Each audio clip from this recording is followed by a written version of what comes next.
up the stage. This is the comic show that right. What is so fascinating about live theater? Well, since the beginning of time with the magic of storytelling, people have always been drawn to the theater.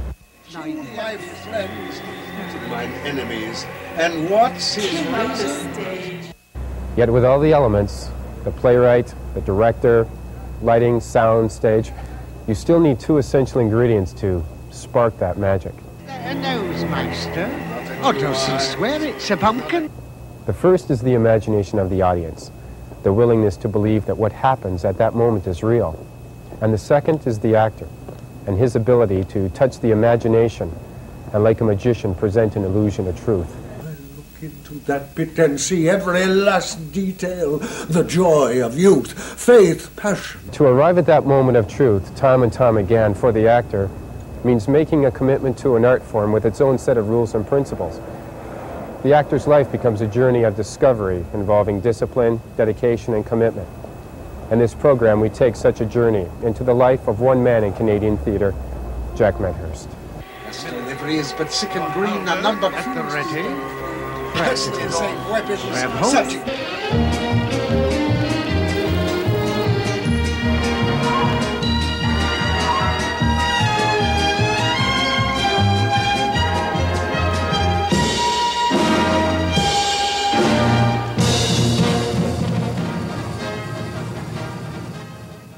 The Royal Alexandra Theatre, an international landmark for performers and entertainers the world over who come to play her stage. Through these windows are the dressing rooms, the sanctuary where the actor prepares and the journey begins. Well, actually, I began with Dorothy Goulding. I was working with her group, and naturally I was interested in theater.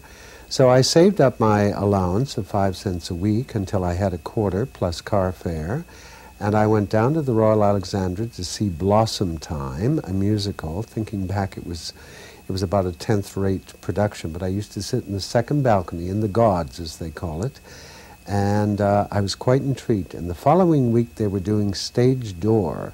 There was a repertory company starting up that was coming in from Detroit, the Keith Circuit. And I was quite taken with their production of Stage Door, so I thought I will go backstage and tell them so, which I proceeded to do. And there was a gentleman called John Grogan came out, and I told him I liked the show very much, and he said, "Do you want my autograph?" And I said, "No, I just wanted to tell you I enjoyed the show." And he said, "Are you interested in theater?" And I said, "Yes. I belong to a children's theater, Toronto Children Players, directed by Dorothy Goulding." And he said, "We're looking for a young actor to play the bellhop in Romance with Alyssa Landy, who's a well-known film star of the era. And if you come to the Royal York, to the Roof Garden, you can try out for the role." I did so, and I got the role, and I worked with the Summer Stock Company. And one thing led to another, and here I am. This parquet, like many others in Toronto, has a history. In its day, it was the location of the CBC Concert Studios, which produced shows like The Happy Gang, Wayne & Schuster, the Andrew Allen Stage Series featuring Don Herron, Lloyd Bachner, and Jane Mallett. But 30 years ago, it was the site of Margaret Eaton Hall, where Jack Medhurst uttered his first lines in The Kings of Nomania, directed by Dorothy Massey Goulding. She opened a world. She really gave me my vocation in life. She insisted on a certain standard of behavior, and she insisted also on a lot of concentration and commitment from her young actors. Even though we were 9 and 10 years old, we went to rehearsals on a regular basis, and we behaved in a professional manner, and that was very much part of her training. Another person who influenced your career was Dora Mavor Moore. Yes, Dora Mavor Moore ran a group called the Village Players, and she had a house which was just north of Eglinton on Bathurst Street. And she had a barn in the back of it. Somebody said it was a chicken coop, but it was considered a barn, and we did plays in the barn. We did everything from The Damask Cheek by John Van Druten to Charlie's Aunt, with the most incredible cast, thinking back to Dawn Herron, Jane Mallet, Vernon Chapman, and myself. Yes, there wasn't a lot of work, and there was very little paid work.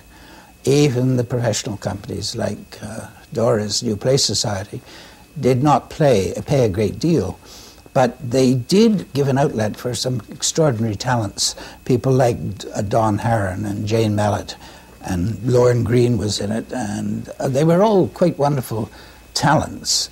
And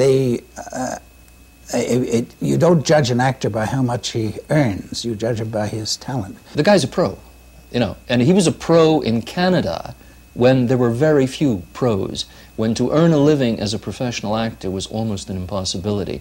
He's one of our pioneers, or pioneers of the resurgence, I think, of the theater, and certainly in my memory, in my lifetime. Oh, I remember on the day I had been acting. Oh, I had the stupid role. I played the buffoon. And I felt my eyes beginning to open. I understood then that acting was no sacred art. After that girl, I staggered them out. I lived without purpose. And I guzzled, and this black pit engulfed me. You know, I never felt it before. But tonight, when I woke up, I looked back on those 68 years. Tell me about the Folklore Theatre of Canada. Folklore is very close to my heart, and we did Legends of Canada from coast to coast, and we toured with the Folklore Theatre of Canada, and the scripts were written by the performers, the costumes, the props were made, and the settings were...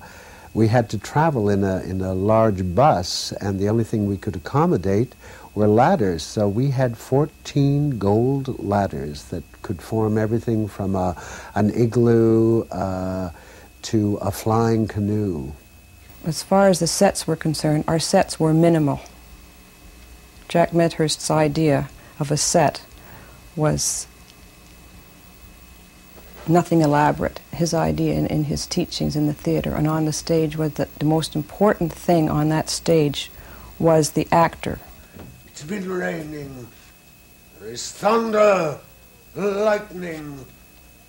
Blow, winds blow, and crack your cheeks. Rage blow, you cataracts and hurricanes. Spout till you have drenched our steeples, drowned the cocks. Ha ha! Jack understood the ability of the body to convey ideas and emotions and states of feeling and so on. Just intuitively, I don't think he ever sat around and thought about it at all. He just, knew how to do it. And it's related to pantomime, it's related to dance, it's that whole physical side of the work that he had a very strong feel for right from the beginning, I think.